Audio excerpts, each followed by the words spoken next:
ఏ పండుగొచ్చినా, పబ్బమొచ్చినా మా ఇంట్లో అయితే ఈ పాయసం ఉండాల్సిందే. ఈ పాయసాన్ని రకరకాలుగా చేస్తూ ఉంటారు.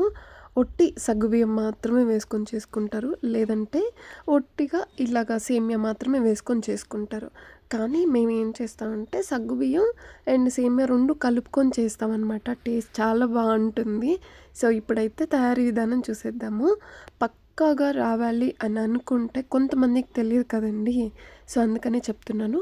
ఒక కప్పు మీరెంతైతే సగ్గుబియ్యం తీసుకుంటారో అంతే చక్కెర అయితే సరిపోతుంది. అందులో ముప్పావు కప్పు వరకు కూడా సేమ్యా అయితే సరిపోతుంది. ఇప్పుడు ఈ సగ్గుబియ్యాన్ని చక్కగా కడుక్కొని బాగా కడుక్కున్న తర్వాత నానబెట్టుకోవాలనమాట.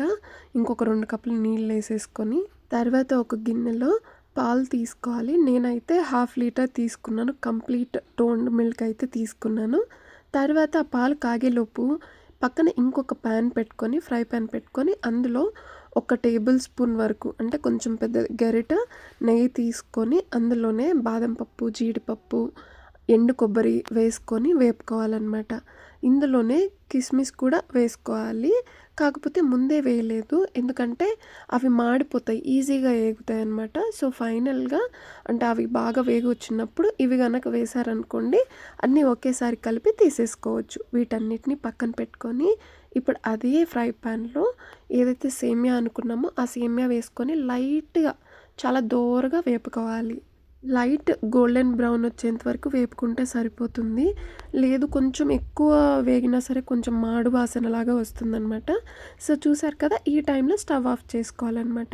ఇప్పుడు మన పాలు చూసారా? బాగా ఉడుకు పట్టింది. ఇప్పుడు మనం సేమ్యా వేసుకొని కలుపుకోవాలి. సేమ్యా వేసేటప్పుడు ఏమవుతుందంటే పొంగొస్తది కదా! సో, అది రాకుండా కొంచెం చూసుకొని జాగ్రత్తగా వేసుకుంటూ గరిటెతో కలుపుకుంటే మీకు పొంగనేది రాదనమాట. సో, ఇలా కంప్లీట్‌గా ఆ నెయ్యితో సహా ఈ సేమ్యానైతే అందులో వేసేయాలనమాట. ఫస్ట్ సేమ్యానే వేయాలి. తర్వాత సగ్గుబియ్యం వేసుకోవాలి.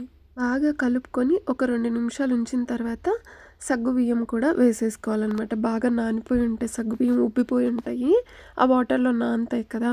సో, బాగా ఉబ్బిపోయి ఉంటాయి. ఇప్పుడు సగ్గుబియ్యం కూడా వేసుకొని చక్కగా బాగా కలుపుకొని దాన్ని అలా వదిలేస్తే ఇలా పొంగులాగా వస్తుందనమాట. ఉడుకు పడుతుంది.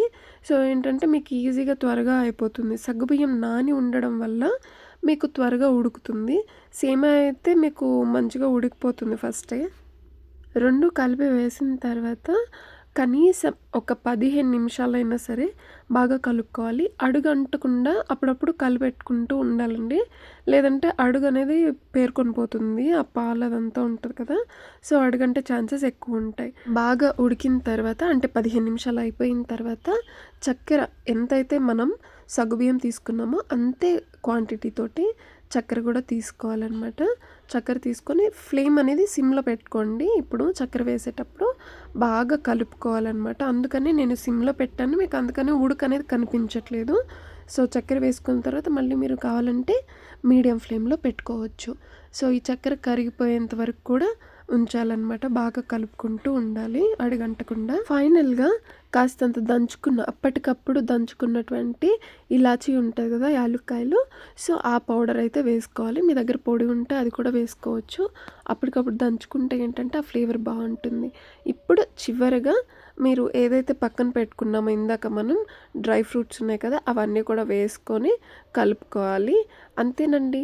ఫైనల్‌గా మన సగ్గుబియ్యం సేమియా పాయసం అయితే రెడీ అయిపోయింది. సో, ఈ పాయసం మేము చాలా ఇష్టంగా తింటాం.